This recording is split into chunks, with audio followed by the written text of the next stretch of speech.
नमस्कार दोस्तों।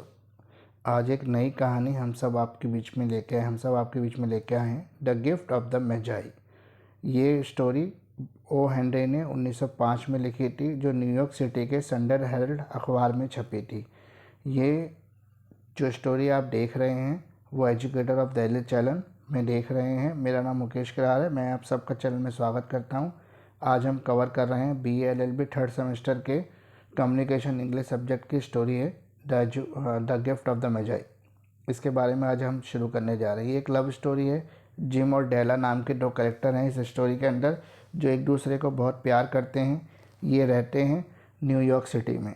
ये स्टोरी ओ हेनरी ने लिखी थी 1905 में, जो संडे हेरल्ड अखबार में छपी थी। ये एक लव स्टोरी है जिसमें दो मेन कैरेक्टर हैं, जिम और डेला, जो एक दूसरे से बहुत प्यार करते हैं। The gift of the magi by O Henry के द्वारा लिखी हुई सबसे बेहतरीन कहानियों में से एक है। इस कहानी में दो महत्वपूर्ण किरदार हैं, जिम और डेला। जिम और डेला पति पत्नी हैं। दोनों बहुत ही गरीब हैं। क्रिसमस ईव आने वाली है। दोनों एक दूसरे को गिफ्ट देना चाहते हैं, परंतु दोनों के पास ही उतने पैसे नहीं हैं। इसलिए दोनों अपनी कीमती चीज़ें बेचकर एक दूसरे के लिए क्रिसमस गिफ्ट खरीदने की कोशिश करते हैं। जिम और डेला के ने जो त्याग किया, उससे उनके गिफ्ट की कीमत और बढ़ गई, लेकिन दोनों ही एक दूसरे के लिए दिए हुए गिफ्टों का इस्तेमाल नहीं कर पाए। जिम और डेला एक दूसरे के गिफ्ट क्या थे, ऐसा क्या हुआ कि जिसकी वजह से वे दोनों ही गिफ्टों का इस्तेमाल नहीं कर पाए। तो इस कहानी को हम आगे बढ़ाते हैं और यही देखते हैं। डेला एक यंग मैरिड गर्ल है। उसके पति का नाम जेम्स डेलिंगम यंग है, जिसे डेला प्यार से जिम कहकर बुलाती हैं। जिम और डेला एक किराए के मकान में रहते हैं, जिसका किराया $8 पर वीक है। पहले जिम की सैलरी $30 पर वीक थी। जॉब घटकर केवल $20 पर वीक रह गई है, और $20 पर वीक में घर चलाना डेला के लिए आसान नहीं था। फिर भी डेला एक एक रुपया बचाकर कोशिश करती है कि वह जिम के लिए क्रिसमस पर कोई एक अच्छा उपहार खरीद सके। जिम और डेला दोनों के पास एक ऐसी चीज़ है जिसमें दोनों को गर्व महसूस होता है। डेला अपने बालों से बहुत प्यार करती है। उसके लंबे सुंदर बालों की तारीफ हर कोई करता है। जिम के पास उसकी एक ख़ानदानी घड़ी थी, जो पहले उसके ग्रैंडफादर यूज़ करते थे, बाद में उसके फादर ने यूज़ की, और फिर वो जिम पे पास आ गई। जिम की घड़ी को देखकर किंग सोलोमन को भी ईर्ष्या होती थी कि उसके पास भी इतनी अच्छी घड़ी नहीं है। लेकिन जिम की घड़ी के अंदर एक कमी थी। उसकी घड़ी का जो लेडर स्टेप था वो इतना पुराना हो चुका था, फट चुका था। फिर भी पैसों की कमी के कारण जिम उसको चेंज नहीं कर पा रहा था। क्रिसमस ईव पर डेला जिम को एक तोहफा देना चाहती है। वह अपनी गुल्लक खोलती है जिसमें उसने एक एक पेनी जमा की थी। वो चेक करती है तो उसके पास $1.87 ही था, जो कि उसने राशन वाले, सब्जी वाले आदि से मोल भाव करके बचाए थे। डेला ने महसूस किया कि इतने कम पैसों में एक अच्छा तोहफा नहीं खरीद पाएगी, तो वह बिस्तर पर लेटकर रोने लगी। थोड़ी ही देर रोने के बाद डेला ने खुद को संभाला। उसने अपने चेहरे पर पाउडर लगाया, पियर ग्लास में खुद को देखने लगी। उसने अपने बालों को खुला छोड़ दिया, जो उसके घुटनों तक आ रहे थे। उसके दिमाग में तुरंत ही एक आइडिया आया, और वह तैयार होकर अपनी हैट और जैकेट लेकर घर से निकल गई। डेला ने अपने मन में प्रण कर लिया था कि वह आज जिम के लिए तोहफा लेकर ही लौटेगी। डेला मार्केट के अंदर पहुंच गई। वह एक बार्बर शॉप में गई। उस बार्बर शॉप को चलाने वाले का नाम था मैडम सोफरीन।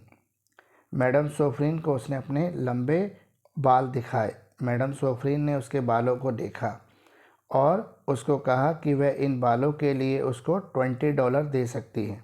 डेला ने कहा, ठीक है, आप मेरे बाल काट लीजिए, मैं तैयार हूँ। तुरंत ही मैडम सोफरीन ने उसके बालों को काट लिया और उसको $20 दे दिए। डेला ने पैसे लिए और शॉपिंग करने चली गई। डेला ने जिम के लिए एक प्लेटिनम फोक चेन खरीद ली।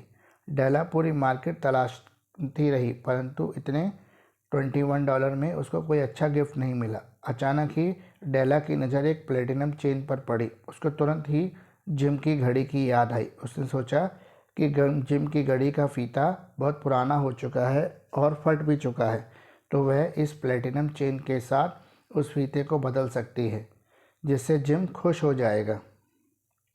डेला खुशी खुशी घर आ गई। थोड़ी देर बाद उसे अपने बालों का ख्याल आया। उसने 40 मिनट तक लगातार अपने बालों को कर्ली किया और आईने में अपने आप को देखने लगी। यह नया अवतार देखकर उसे कहीं जिम मार ना डाले, यह सोचकर वो बालों को और सजाने संवारने लगी। अब वह एक स्कूल गर्ल जैसी लग रही थी। शाम 7 बज चुके थे। जिम के आने का टाइम हो गया था। उसने जिम के लिए कॉफ़ी बनाई और उसका इंतज़ार करने लगी। उसे जिम के आने की आहट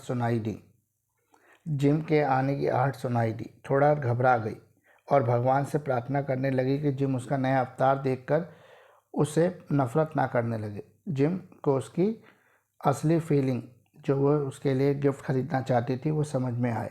जिम कमरे में आया और डेला को देखता ही रह गया। डेला डर गई। उसे जिम के चेहरे पर कोई भाव नज़र नहीं आया। वह जिम के पास आई और उसे समझाने लगी कि उसने किन परिस्थितियों में बालों को काटा। डेला ने कहा कि वह जिम को एक अच्छा तोहफा देना चाहती थी, इसलिए उसने अपने बालों को बेच दिया। डेला ने जिम को कहा कि इस तरह मत देखो, मेरे बाल दोबारा ही आ जाएंगे क्योंकि मेरे बालों की ग्रोथ अच्छी है, वे लगातार और जल्दी ही बढ़ जाते हैं। थोड़ी देर बाद जिम ने अपनी जैकेट में से एक पैकेट निकाला और टेबल पर रख दिया। जिम ने डेला से कहा, तुम्हारे बाल हों या ना हों, मैं तुम्हें हमेशा से ही उतना ही प्यार करूंगा जितना पहले करता था। मैं तुम्हारे बालों से नहीं, तुमसे प्यार करता हूँ। पर जब तुम इस पैकेज को खोलोगी और देखोगी, तब तुम्हें समझ में आएगा कि तुम्हारे इस नए अवतार को देखकर मैं क्यों चौंक गया। डेला ने जब पैकेट को खोला और देखा तो वह खुशी से रोने लगी। जिम ने डेला के लिए एक ऐसी कंघी खरीदी थी जिसे डेला बहुत समय से खरीदना चाहती थी। डेला ने जिम को उसका गिफ्ट दिया और कहा कि इस गिफ्ट के लिए उसने पूरा बाजार ढूंढा। उसने जिम से उसकी घड़ी मांगी ताकि वह देख सके कि प्लेटिनम चेन उसकी घड़ी में कैसी लगेगी। जिम काउच पर बैठ गया, हंसने लगा। उसने डेला से कहा कि हम दोनों का ही तोहफा इतना अच्छा है कि हम उसे इस्तेमाल नहीं कर सकते।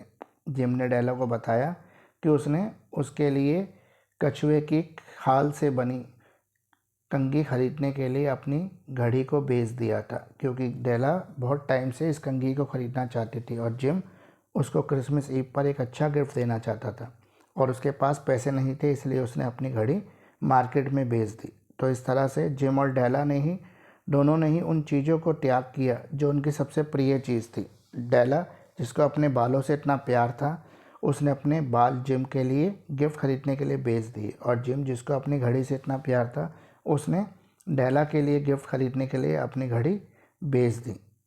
लेखक ने जिम और डेला की तुलना मजाई बुद्धिमान लोगों से की है जिन्होंने क्रिसमस गिफ्ट देने की परंपरा शुरू की थी। इनफैक्ट जीसस के लिए प्रीशियस गिफ्ट लेकर आए थे। लेखक कहते हैं जिम और डेला के गिफ्ट सबसे वाइजेस्ट गिफ्ट इसलिए हैं कि वह एक दूसरे के लिए त्याग करना चाहते थे, उसमें स्वार्थ की भावना नहीं थी।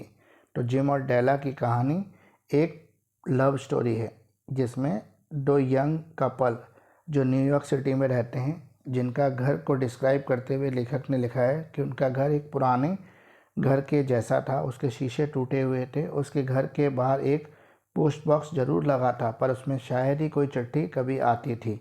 उसके घर के बाहर डोरबेल लगी थी, पर उसको शायद ही कोई बजाता था क्योंकि वह टूट कर लटक चुकी थी। उसका स्विच इतना ख़तरनाक था कि छूने वाले को शायद करंट लग जाएगा।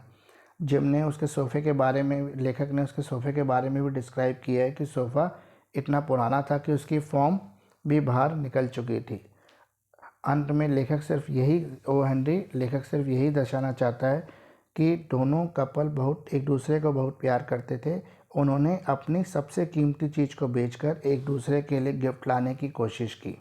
जिम और डेला की ये लव स्टोरी कई तरह की कोर्सेज़ को कवर करती है, लेकिन यहाँ पर हम जो बात कर रहे हैं वो BA LLB 3rd सेमेस्टर की बात कर रहे हैं, जो कम्युनिकेशन इंग्लिश के एक शॉर्ट स्टोरी को कवर करती है।